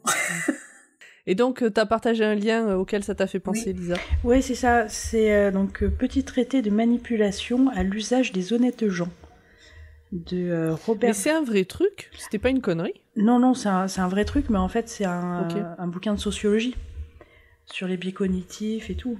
Ah oui, donc c'est pas... Ça n'a rien à voir. Enfin, c'est pas du développement personnel. Du tout. Mais c'est vrai que le titre est hyper racoleur et je me rappelle l'avoir lu il y a très très longtemps et de pas avoir compris grand chose, de pas avoir accroché. Enfin, je l'avais lu pour le titre un peu et puis je sais pas, j'en ai pas gardé et ouais, j'en ai trop rien gardé quoi. Mais je suis très curieuse de le relire maintenant que j'en connais un peu plus sur la vie, genre, et sur ce qu'est la sociologie, parce que je crois que j'ai lu ça quand j'avais 20 ans et que c'était pas une discipline qui me parlait vraiment, quoi. Enfin, alors que maintenant que j'ai un peu plus de contours, j'aimerais assez le relire. Ça fait longtemps que c'est dans ma palle et qu'il passe en arrière parce que il faut lire Silo, parce que voilà. Lisez Silo. Même si ça n'a rien à voir là, ça rentre pas du tout dans le cadre bleu. Est-ce que vous avez des choses à ajouter sur le Nunchi, le développement personnel, la manipulation Parce que, alors, tu as parlé d'intelligence émotionnelle. Pour moi, l'intelligence émotionnelle ne va pas forcément avec de la manipulation. Ah oui, mais dans ce livre, vraiment, oui. Lisez, répondez. Les gens vous aimeront, les gens, ils sont comme ça, les gens, ils vous mangeront dans la main. Après... Oui, mais c'est plus de l'intelligence émotionnelle, ça c'est de la manipulation. Toi, en tant qu'infirmière, t'es obligée de faire preuve d'intelligence émotionnelle pour être au contact des gens. C'est pas pour autant que tu vas aller les manipuler. J'ai eu des formations pour ça. C'est la semaine de communication. Tous les ans, on avait une semaine où ils regroupaient tous nos trucs sur la communication et l'émotion et tout ça. Et je suis formée aussi à côté de ça sur d'autres modes de soins psychologiques, émotionnels et tout. Mais c'est des choses qui sont cadrées et justement où on m'a toujours dit c'est des choses qui sont dangereuses parce que comme vous savez manipuler les gens, le but c'est pas d'aller chercher quelque chose que vous devez pas aller chercher ou de leur apporter quelque chose que vous devez pas leur apporter. T'as toujours une distance, un truc à garder. Et justement, ça, plus le fait d'écouter des podcasts comme Méta de Choc, etc., ça me fait avoir un recul quand j'entends ça. À chaque fois, je suis là, mais non, ça va. Faut pas instiguer ce genre de choses. C'est vraiment quelque chose qui va au-delà et qui est un peu malsain. Ça m'épate que tu écoutes Méta de Choc et que tu continues de lire des livres de développement personnel, en fait. Mais parce que je trouve ça rigolo, en fait. Ok. J'adore le sous-texte derrière. Moi, quand le gars, des gens me disent que je vais devenir millionnaire si je lis un livre, mais moi, je me dis... Bon, souvent, ce livre-là, je vais l'emprunter à la bibliothèque ou le trouver dans une boîte à livres, mais je me dis, c'est impossible mathématiquement que je devienne millionnaire parce qu'il n'y a pas des millions qui rentrent sur mon compte en banque, de base. Donc, j'ai calculé. En gagnant mon salaire, à la fin de ma vie, même si je travaille jusqu'à ma mort, non. Je ne serai pas millionnaire, je ne toucherai pas 1 million d'euros. Donc, et je lis ça et je me dis, mais il y a des gens, ils vont lire ça et le prendre premier degré. Et qu'est-ce qu'ils vont chercher là-dedans ? Et moi, je trouve ça génial. Je trouve que ces gens, c'est comme les gens qui vendent des formations pour devenir formateurs sur Internet. Pour moi, c'est toute une mécanique qui me dépasse. Enfin, pas qui me dépasse, mais que je trouve très intéressante. Tu me fais penser à ma mère qui regarde Faites entrer l'accusé, pas parce que elle est comme tout le monde attirée par les histoires horribles, mais parce que elle aime voir l'aspect psychologique des gens dans ce genre de situation. Oui. Par contre, moi, je regarde premier degré Faites entrer l'accusé. Hein, Oui, mais comme tout le monde, comme beaucoup de gens. Voilà. Mais non, parce que qu'est-ce que tu veux, Marie Kondo me dit de trier ma maison et de dire merci aux objets quand je les jette à la poubelle. Merci, fond de teint périmé depuis 10 ans. Bah non. Salut. Je suis désolée, c'est que j'ai pas le bon... Parce qu'en fait, pas le bon état d'esprit. J'ai une collègue qui est 100% là-dedans et qui m'en parle tout le temps. Genre, elle me dit, mais le pendule me l'a dit. Le pendule, l'esprit... Il y a un esprit dans cette pièce. Moi, je suis là, mais... Après, ça, c'est des croyances, c'est encore autre chose. Oui, bien sûr, mais quand... disons qu'il y a des choses qui sont évoquées dans Méta de Choc, genre les constellations familiales, des trucs... Moi, j'ai vu des gens vraiment, les yeux dans les yeux, m'en parler comme s'ils me parlaient de... j'ai pris un augmentin parce que mon médecin me l'a prescrit parce que j'avais une maladie. Oui, mais c'est des croyances. La foi, c'est comme ça. T'y crois dur comme fer, quels que soient les trucs qu'on peut te dire, oui, mais c'est pas possible parce que c'est le principe des croyances, des religions, de la foi. T'y crois dur comme fer. Mais ces livres aussi. Tu crois que ce livre va t'apporter quelque chose et tu vas pas aller chercher... Tu te dis, ce livre va m'apporter quelque chose. Quand j'aurai fini ce livre, j'aurai une clé en plus dans ma vie pour... Vraiment, genre, tu te dis, ça va... Alors, il y a des livres qui sont très basiques, très terre-à-terre, très pragmatiques. Il faut faire ça, ça, ça et ça. Et puis, il y en a qui vont être plus dans... Donc, je sais pas, c'est vraiment une question de perception personnelle. Mais moi, c'est vrai que... En fait, tous les livres de développement personnel, je trouve qu'ils sont... C'est exactement les mêmes, mais sur des sujets un peu différents. Et quand on tombe là-dessus, sur YouTube ou quoi, sur les gens qui lisent ces livres, c'est vraiment un univers très intéressant. J'adore ça. C'est comme des bonbons. Tu sais que c'est plein de sucre et que ça a aucune qualité nutritionnelle, mais t'aimes bien en manger quand même. Et tu peux en manger. Oui. Faut juste faire attention de pas manger 4 paquets par jour, mais tu peux en manger. Ouais, enfin, finis pas chez Raël non plus, hein, ce serait dommage, quoi. De quoi ? J'ai fini pas chez Raël non plus, ce serait dommage, quoi. Je sais pas s'il a écrit des bouquins de... Oui, il en a écrit un. Oui. Il se vend à 1 000 €, genre sur Vinted. Ah, mais je l'ai vu, oui, j'ai regardé le truc Netflix sur Raël, en plus, il en parle. Ah, je l'ai pas vu, mais j'ai écouté un podcast qui parle du... qui en parle. Du truc de Netflix, ouais. Mais on l'a pas fait sur Watchlist ? C'est pas un Watchlist, non ? On en a pas parlé ? Non, on n'en a pas parlé. Non, on devrait. On devrait, oui. Moi aussi, j'en ai écouté un. C'était qui en parlait de ce documentaire ? C'était Lloyd. C'était C'est Lloyd. plus que de la... SF, ouais. Science-fiction ? Ouais. Plus que de la SF ? Parce que c'est pas du tout de la SF, pour le coup. Non, mais je crois il me semble qu'il a reçu le réal, non ? Oui, c'est ça. Ouais, c'est ça. Ouais, c'est ça, pareil, je l'ai écouté après avoir vu du coup le... Oh, moi, j'ai toujours pas vu, mais le documentaire. J'irai pas le voir. Ça n'a rien à voir, mais c'est fascinant. Si vous avez le temps d'aller voir ce documentaire, c'est vraiment fascinant. Sur Raël, c'est sur Netflix. Revenons du coup à tout ça. Vous, du coup, Corée, Lisa, vous avez aussi vos petits traités de développement personnel qui vous vont bien? Sans jugement de ma part en posant cette question. Non, mais j'ai lu... qu'il y a des gens pour qui c'est important. J'ai lu le Marie Kondo, puis j'ai eu des enfants. Donc ça allait vachement moins bien avec Marie Kondo. Mais par contre, c'est vrai que je suis assez fascinée, rien que sur Instagram, en fait, quand tu vois toutes les belles photos de... Moi, je sais pas faire ça, en fait. Tu vois, la photo de ta pièce bien rangée, ou...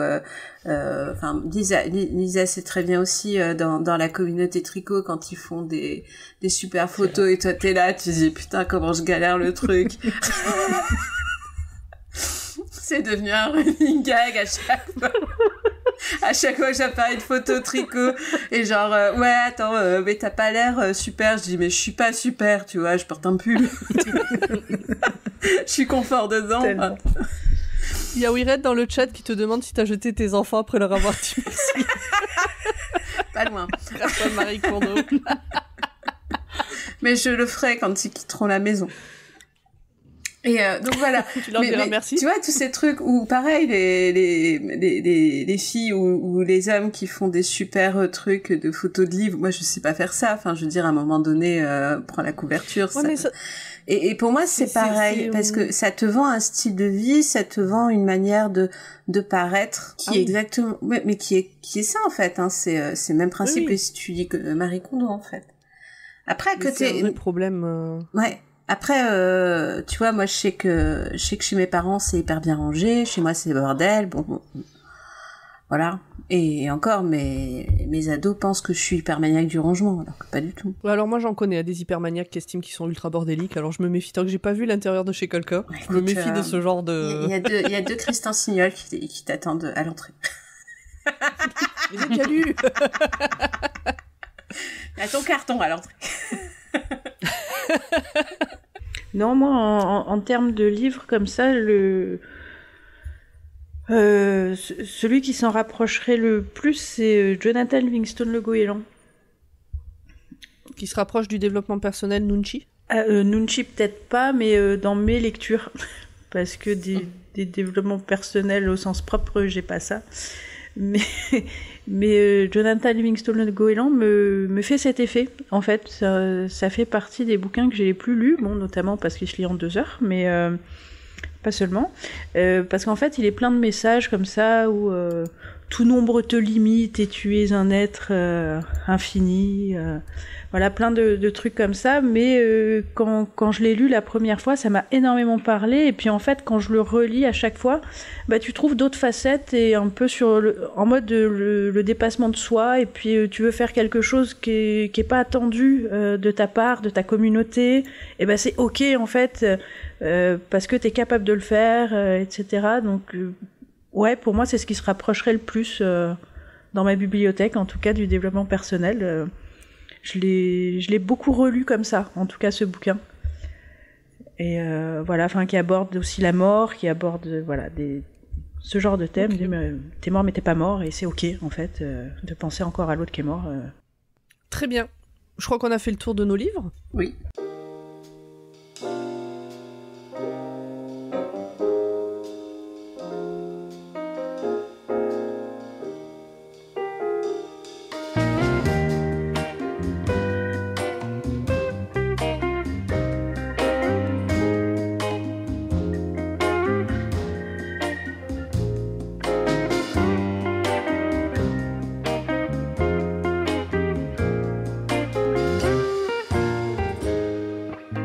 Vous aviez d'autres livres en tête. Faisons une petite choré, comme on dit. Parlons de plein d'autres bouquins que c'était pas prévu. Je veux dire, on en est même pas 1 heure d'enregistrement, c'était jamais arrivé avant. Truc de dingue. Ah non, 1h15. 1h15 quand même. Mais c'était jamais... Ça fait... On n'est pas encore à 4 heures d'enregistrement, allons, poursuivons. On est des petites joueuses. Est-ce qu'il y a d'autres livres que vous auriez pu lire, soit que vous aviez vu avant, après, finalement vous n'aviez pas envie de le lire maintenant, ou que vous avez déjà lu et qui auraient pu rentrer dans ce thème? Eh ben moi, je voulais absolument lire Le Lotus Bleu de Tintin, que je sais avoir lu enfant, mais dont j'ai aucun souvenir en réalité. Donc j'avais très envie de lire ça. Et je trouvais que ça avait un côté un peu facile.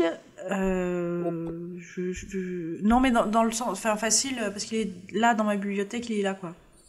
Et je trouvais que la quête d'un bouquin était intéressante aussi. T'aimes bien te mettre des barrières quand même. Ouais, je me crée des petits... voilà. Après, peut-être des challenges. Ouais, c'est ça. Mais peut-être que j'aurais préféré lire Le Lotus Bleu. Je sais pas. Peut-être. Je vais peut-être le lire, d'ailleurs, on sait jamais. Voilà, rien n'est arrêté. J'ai commencé à lire L'Invention du Japon, parce que c'est édité au Cavalier Bleu. Ok. Et en fait, j'ai calé parce que j'étais dans une histoire de minuit encore, là, à reprendre une histoire de bateau, tout ça. Qui vogue sans capitaine. Enfin bon. Vous saurez au prochain club de lecture. J'ai aussi chargé Bleu de Pastoureau parce que c'est la première occurrence en fait quand j'ai fait des recherches sur Bleu et qu'une histoire du bleu par rapport à la teinture et tout, ça m'intéresse pas mal en fait. Par rapport à la laine que je teins du coup et voilà, donc... Oui, parce que tout à l'heure, tu as parlé de laine et de tout ça, mais oui, tu tricotes beaucoup et tu teintes ta laine toi-même. Ouais, c'est ça. Et tu la vends d'ailleurs, non? Oui. Et elle fait de très belles photos Instagrammables, je tiens à dire. Ah non. Donne-nous ton Insta comme ça, que les gens intéressés par l'achat de la laine sachent où aller. Le zèbre tricote. Voilà, sur Instagram, sur Etsy. Et donc... un bouquin qui parlait de la couleur bleue. La couleur bleue, mais du coup aussi au travers en fait de l'utilisation du bleu en teinture au fil du temps, avec quel type de pigments, voilà, l'indigo, la guède, voilà, donc j'étais assez curieuse d'en savoir plus sur le thème. J'avais pensé aussi à L'œil le plus bleu de Toni Morrison, mais ça fait partie des livres qu'en fait j'ai pas envie de lire. Bah, du coup, t'as bien fait de pas le lire. Non, voilà. Non, mais je sais que c'est un livre qui va me heurter et j'ai pas envie de pleurer, de me faire du mal. Voilà, j'ai pas besoin de lire l'ouvrage pour croire cette femme, ce qui lui est arrivé dans sa vie, quoi. Voilà, je la crois sans preuve, on va dire. Voilà, j'y crois. Oui, non, c'est pas comme la fée Clochette, j'y crois. Et je suis sûre qu'il y en avait plein d'autres. L'herbe bleue que j'ai jamais lu au final. Je sais pas pourquoi, je l'ai pas lu. Je sais pas, ça m'a pas porté. Bon. Et plein d'autres trucs. Il y avait quoi? Il y avait un truc avec Gengis Khan, là, le Seigneur bleu ou je sais plus quoi. Bon, bah non plus, je l'ai pas lu. Ouais. Il y a Zenigata dans le chat qui dit qu'il y a l'adaptation en fiction sonore du Lotus Bleu sur France Culture, si jamais ça peut t'intéresser ou ça peut intéresser du monde. Dans le chat, dites-nous aussi si vous avez lu des bouquins en lien avec le thème bleu ou si vous en avez qui vous viennent en tête que vous avez déjà lu ou que vous auriez aimé lire pendant qu'on continue, nous, à dire. Les filles, vous avez des bouquins que vous avez déjà lus qui auraient pu rentrer dans le thème ou que vous auriez eu envie de lire ou qui étaient potentiellement dans la shortlist ou longue liste selon... Ah bah oui, il y a Nous étions le ciel de la mer, une reco de Augra dans un précédent club de lecture. Premier club de lecture, non, le deuxième. Sur le thème de la mer. Sur le thème de l'eau. Enfin, oui, c'est ça. Sinon, il y a une très bonne saga de Cindy Van Wyder qui s'appelle Terre de brume. Et par contre, je suis en train de te chercher. C'est sur un monde post-apo. C'est un livre dont la couverture est bleue. C'est sur un monde post-apo où il y a un cataclysme qui a recouvert le monde d'une brume toxique. Et donc on voit la réunion de deux jeunes ados qui vont combattre le mal et la brume toxique. Par le pouvoir de l'amitié et surtout beaucoup de persévérance et de bec citron. Voilà. Très bien. Voilà, c'est une saga adolescente plutôt sympa et Je lis rarement des livres pour ados et en fait c'est plutôt cool parce que t'as pas de triangle amoureux, t'as pas de tous les adultes vont lui dire qu'elle a tort et puis au final elle va y arriver quand même. Enfin tu vois c'est plutôt bien. Ok. C'est bien fait. Ça tu l'as déjà lu du coup? Oui. Et je l'ai même acheté 2 fois parce que je me suis trompée. Terre de brume, mais oui, je l'ai dans ma playlist. Il y a Zenigata qui dit que ça a été adapté aussi en fiction sonore sur la RTBF. Et effectivement, j'avais commencé à l'écouter et je l'ai pas fini, mais j'avais commencé à l'écouter. C'est en attente. Oui, voilà. Je savais pas que c'était une adaptation. Ok, très bien. Ouais. Et toi, Alex, du coup, il y avait d'autres possibilités, d'autres trucs en tête? Alors, dans les livres que je n'ai pas lus, alors il y a le livre que j'ai commencé, mais qui était beaucoup plus long et beaucoup plus dur à lire. J'ai voulu lire la suite de La Servante écarlate, car j'ai découvert qu'en fait, il y avait un deuxième roman qui est sorti 34 ans plus tard, en 2019, par Margaret Atwood, Les Testaments, et qui se passe 15 ans après les événements de La Servante écarlate. Je pensais pas que c'était si vieux, La Servante écarlate. Et oui, c'est ça qui est fou. Et en fait, j'ai trouvé le livre audio, qui en fait est disponible sur Audible en VO. Et en VO, une partie du livre, notamment un personnage, est interprété par Margaret Atwood. C'est très difficile à écouter en VO parce que, notamment, Margaret Atwood a un accent très fort, avec un peu le côté patate chaude dans la bouche, donc il faut vraiment être concentré par moment. Mais il existe en français, Les Testaments, c'est ça que j'ai vérifié. Voilà, donc et ça, c'est quoi le rapport avec le bleu? Pardon? Et la couverture est bleue. La couverture est bleue. Et ce qui est rigolo, parce que La Servante écarlate, la couverture est rouge. Et là, la couverture, elle est bleue et un peu verte. Et du coup, quand j'ai vu la couverture, j'ai fait « Ah, mais ça a été une reco, en fait, qui a pop, comme je venais d'écouter La Servante écarlate il n'y a pas longtemps. » Lisa m'a donné une idée tout à l'heure, j'ai vu un TARDIS pop sur l'image. Ça m'a rappelé que j'ai toujours pas fini de lire A River Song, The Ruby's Curse de Alex Kingston, qui joue la femme du docteur dans Doctor Who. Qui joue River Song dans Doctor Who. Voilà. Doctor Who ayant, pour ceux qui savent pas, un vaisseau spatial qui s'appelle le TARDIS et qui est une cabine de police bleue. Et c'est absolument pas une figurine pop que j'ai, c'est ma copine la hyène laineuse qui me l'a crochetée. Et dedans, c'est une boîte à thé. Donc tu as un TARDIS au crochet qui sert à ranger du thé. Non, je range mon million dedans en vrai, mais c'est une boîte à thé. Tu ranges Mon million? Ton million d'euros? Oui. Elle a lu le livre pour devenir médecin. Oui, elle les a lus, les livres, pour de vrai. Ouais, mais le million a voyagé dans le temps et dans l'espace, quoi. C'est ça le problème. J'ai failli lire du Doctor Who pour cet épisode. J'ai failli lire Doctor Who The Angel's Kiss, A Melody Melon Mystery, qui est en fait un bouquin dont il est question dans un épisode de Doctor Who, et ils se sont amusés du coup à l'écrire pour de vrai.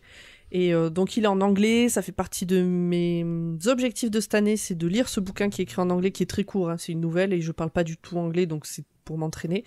Et en fait, c'est vraiment l'histoire de Melody Malone, et il n'y a pas du tout le TARDIS et le Docteur dedans. Donc, du coup, j'ai estimé que ça ne rentrait pas dans le cadre. Et j'ai failli lire Shada, qui est aussi un roman qui met en scène Doctor Who, pour le coup. Là, ça aurait été bon, mais je crois que je sais que Corée a des projets sur Shada, donc je me suis dit que ça ferait doublon, et que donc j'allais pas lire ça tout de suite. T'avais d'autres trucs en tête, Alex? Oui, juste un livre en fait que j'ai acheté et que j'ai pas lu. Ma spécialité, ça. En fait, Boulet a fait une collaboration avec Le BDiste, donc, le dessinateur. Oui, Boulet, le dessinateur, a fait une collaboration qui s'appelle Bolshoi Arena. Bolshoi Arena. Et voilà, la couverture est très bleue. Et je l'avais acheté parce que moi, Boulet, j'ai un petit problème. Je suis un peu fan. Fan, et du coup j'ai fait waouh, Boulet a sorti un truc, j'achète. Et je n'ai toujours pas lu. Voilà, il paraît que c'est très bien. Il paraît. Voilà, je vous laisse. Après, non, j'ai pas d'autres recos parce que je lis beaucoup de livres rouges en ce moment, plus que bleus. Après, j'en ai un, mais je vais pas spoiler le titre parce que je vais essayer de le caler dans une reco Ok, un club de très lecture au forcing. Tu veux garder le mystère. Avec de la mauvaise foi.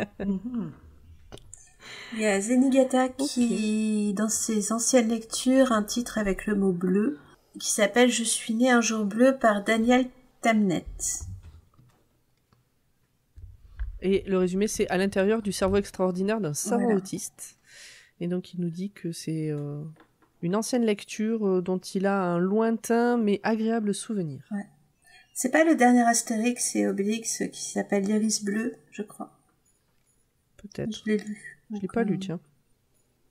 J'aurais pu. Ouais, tu aurais pu. Oui, il y avait les Schtroumpfs aussi, évidemment, qu'on aurait Oui. pu caser. Évidemment. Moi, dans les bouquins que j'aurais pu lire mais que je n'ai pas lu, parce que du coup, comme je trouvais plus ma BD, il a fallu que j'aille sur autre chose. J'avais trouvé une liste sur Babelio ou un site comme ça de bouquins qui s'appelle Bleu, et du coup, il y avait notamment Snjor, S-N-J-O-R, je ne sais pas le prononcer, c'est du islandais, je crois, de Ragnar Jonasson, ou du suédois, c'est peut-être du suédois. Bref. Et donc je l'ai téléchargé parce que donc je l'ai pris en EPUB parce que c'est un polar et je me suis dit ça fait longtemps que j'en ai pas lu, ça peut être sympa.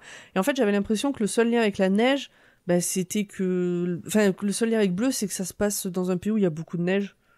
Et j'ai pas réussi à trouver d'autres liens, et donc du coup j'estimais que voilà, c'était pas trop pour moi c'était pas assez en tout cas. Et donc j'ai commencé à lire et j'aime beaucoup, donc je le finirai. L'immeuble Yacoubian, qui est édité chez Actes Sud dans la collection Bleu. Donc, ça rentrait dans le thème. Et en fait, c'est un roman égyptien de Ala El Aswani. Comme je n'ai absolument jamais lu de bouquin venant de cette partie-là du monde, je me suis dit que c'était l'occasion. Je voulais le résumer rapidement. Construit en plein cœur du Caire dans les années 1930, vestige d'une splendeur révolue, l'immeuble Yacoubian constitue un creuset socioculturel très représentatif de l'Égypte du XXIe siècle naissant. Dans son escalier se croisent ou s'ignorent Taha, le fils du concierge qui rêve de devenir policier, Hatem, le journaliste homosexuel, le vieil aristocrate Zaki, perdu dans ses souvenirs, Assam, l'affairiste louche aussi bigot que lubrique, la belle et pauvre Boussaïna qui voudrait travailler sans avoir à subir la convoitise d'un patron. Alors je l'ai lu ce passage, c'est plus de la convoitise, à ce moment-là c'est de l'agression sexuelle. J'en suis qu'au début, j'en ai lu 12%. Ça parle, comme il dit, de cet immeuble qui a été construit en 1930, comment il évolue, comment les gens qui y habitent évoluent. Et comme je l'avais dit dans l'épisode précédent avec les cailloux bleus, suivre les histoires des petites gens, des gens de la vie de tous les jours, au milieu de la grande histoire d'un pays ou d'un continent, moi ça fait partie des choses qui me plaisent vraiment, et c'est exactement ce qui se passe dans ce bouquin. On aurait pu aussi lire les paroles de la chanson Les mots bleus. Est-ce que ça rentre dans c'est une club de lecture lecture des paroles de chansons? Pourquoi Moi, pas, je lis très poème, bien les quelque part. paroles de chansons. Oui, là. Ah, j'ai lu L'île au trésor, là, récemment. J'aurais pu le présenter. Finalement, ça se passe la mer. Mais bon, je vais pas accrocher. Enfin, je pense que ça m'aurait beaucoup plu si je l'avais lu ado, mais là, c'était moins... On a offert à Zenigata Tout le bleu du ciel de Melissa d'Acosta. C'est Émilie, 26 ans, condamnée à une espérance de vie de 2 ans par un Alzheimer précoce, souhaite prendre le large pour un ultime voyage, recherche compagnon pour partager avec moi ce dernier périple. Ça a l'air sympa ton livre. Un peu triste. Mais pareil, on me l'a proposé à la librairie, j'ai dit ouh là là, je vais chouinasser encore tout le truc, je vais prendre autre chose. Et voilà. J'ai vu passer aujourd'hui sur Instagram, mais j'ai pas le résumé, donc je vais pas pouvoir vous en parler plus que ça, mais ça m'a donné envie ce qu'en disait la personne qui le partageait. Mémoire d'une grande horizontale, mais cahiers bleus, de Liane Pougui. Ce livre, elle a marqué ce livre, c'est son journal intime, les cahiers bleus, mais voilà, bon, c'est un journal intime. En gros, ça parle de... Elle explique que quand son mari s'est barré, elle avait une 50aine d'années, elle a cru, en gros... Enfin, son mari s'est dit que la pauvre... elle allait jamais s'en remettre, mais bon, il s'est quand même barré avec une jeunette. Et en fait, elle, tout d'un coup, a découvert que c'était possible d'être amoureuse de femmes, et a découvert sa vie, et n'a jamais été aussi heureuse qu'à partir de ce moment-là. Et du coup, lire les histoires d'une femme heureuse, pourquoi pas. Ça peut être sympathique. Ouais. Voilà. Mais tiens, sur les cahiers bleus, c'est marrant. Quand j'étais gamine, j'ai lu un livre qui s'appelait Les cahiers bleus de Zozo la Tornade. Et... Rien à voir, je pense. Non, rien à voir, en effet. Et d'ailleurs, c'est une littérature enfant. fait partie des premiers livres, vrais livres que j'ai eus. Et c'est un enfant qui est très turbulent et pour être canalisé, on lui recommande d'écrire tout ce qu'il veut faire dans ses cahiers. Et que en fait, voilà, il s'invente des histoires, il retombe... Enfin, j'en ai un très bon souvenir, mais je me souviens pas plus de ce qu'il y a, juste que... Voilà. Mais c'est pareil, c'est des cahiers bleus dans lesquels on écrit son histoire. Donc si, c'est proche. On a parlé de ce qu'a lu Iphigénie ou pas? Non, vas-y. J'ai l'impression que c'est passé à l'as. Il y a Iphigénie donc, qui nous dit que elle a lu Peggy Sue et les fantômes, et plus spécifiquement Le jour du chien bleu, chez Plomb. Et Peggy Sue, de ce que j'en sais, c'est une détective, enfin c'est du bouquin jeunesse, et c'est une détective très connue aux États-Unis, je pense, non? Je connais pas du tout. Publié à partir de 2001. En France alors, non? Parce que pour moi, c'est... ça fait partie des références qui reviennent régulièrement dans certaines séries américaines, comme un truc assez connu. D'accord. Pour moi, c'est ça. Et donc là, le bouquin qu'elle a lu, c'est Peggy débarque avec sa famille dans une ville entourée de bois. Les invisibles font bientôt apparaître un drôle de soleil au-dessus de la ville. Tous ceux qui s'y exposent deviennent d'abord très intelligents, puis totalement fous. Un chien exposé aux radiations prend bientôt le contrôle de la ville. D'accord. Donc t'as Iphigénie qui fait ses français, et Wiret qui dit c'est pas Peggy Sue, c'est Nancy. Non mais oui, c'est vrai qu'il y a Nancy Drew aussi, mais Peggy Sue, ou alors je confonds les deux, peut-être effectivement. Alors pardon, mais si c'est français, pourquoi est-ce qu'elle s'appelle pas Chantal Dumont? Je vous le demande. Parce qu'elle est issue d'immigration. Et que c'est ok. Peggy Sue. Oh, ça va, si c'est pour avoir des réponses politiquement correctes, c'est bon, quoi.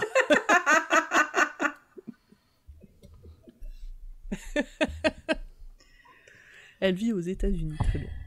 Bon, écoutez, je pense qu'on commence à avoir fait un peu le tour de tout ce qu'on avait à se dire. Hein. Oui. Non ?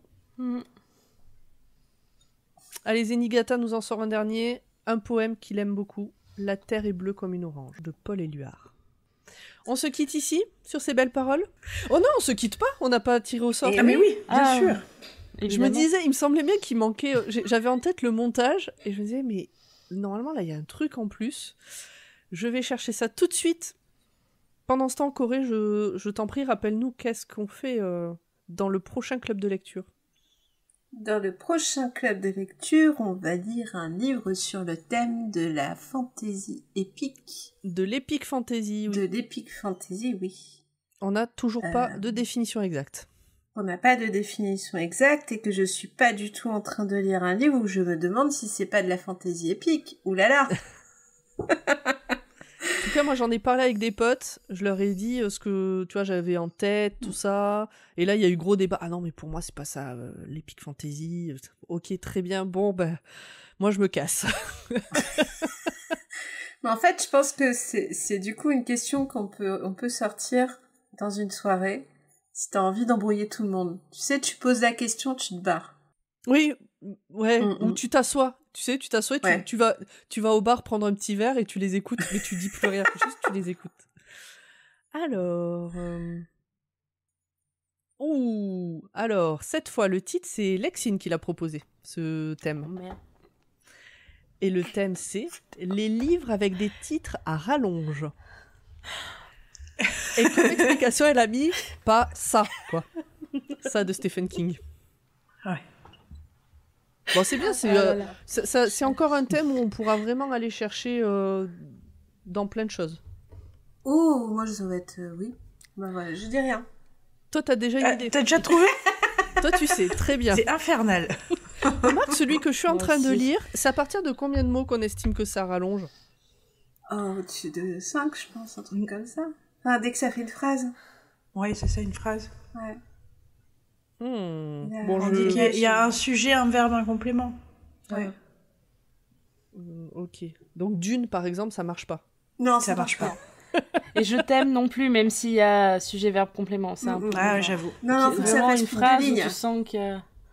Faut que ça... Ouais, mais 2 lignes, pareil, si c'est écrit très gros... Non, Après, j'ose pas donner des titres, parce que donc, du coup, est-ce que du coup... La fille qui rêvait d'un bidon d'essence et d'une boîte d'allumettes. Oui, par exemple. Mais bon, on l'a lu, c'est bon. Ah bon? Vous l'avez lu? Non, mais par contre, comme à la tête de... Je vais peut-être me pencher sur ce livre-là, du coup.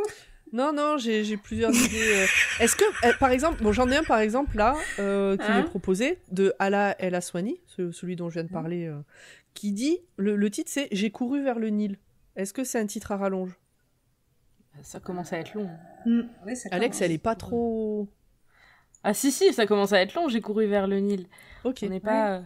La plupart des livres de ma bibliothèque, il n'y a pas autant de mots, en fait, dans les titres. Je suis en train de regarder... Et donc, par exemple, si je voulais lire Doctor Who, The Angel's Kiss, A Melody, Malone Mystery, ça marche. Oui, ça marche. T'as casé ton livre. Tout à fait. Ok. Que tu n'as pas terminé, donc tu respectes totalement les règles. Absolument. Exactement. Et puis c'est pour dans 2 mois, donc ça laisse le temps. Oui. Moi, j'ai trouvé une nouvelle librairie. Est-ce que Le Monde Merveilleux du Et une Caca, nouvelle ça rentre? libraire. Non, ça ne rentre pas dans... Je sais pas, en fait. Est-ce que C'est par principe, je te dirais non, mais sinon, si tu n'as pas terminé... Non, je l'ai pas terminé, j'en suis à 45%. Non, mais c'est... En fait, je donne des titres, tu vois, à mi-longueur pour voir, pour essayer de...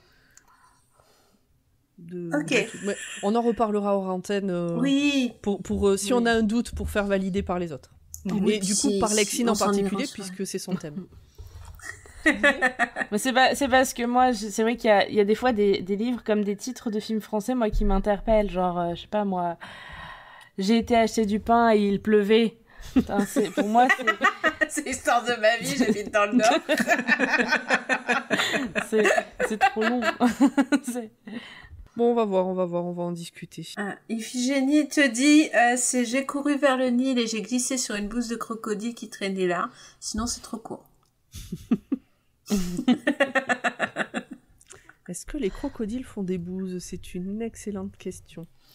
Écoute, donc on rappelle pense à la réponse D. Avant de se quitter, prochain épisode Epic Fantasy. Oui. Qui sortira donc au mois de mai et au mois de juin. Nous sortirons l'épisode sur les titres à rallonge.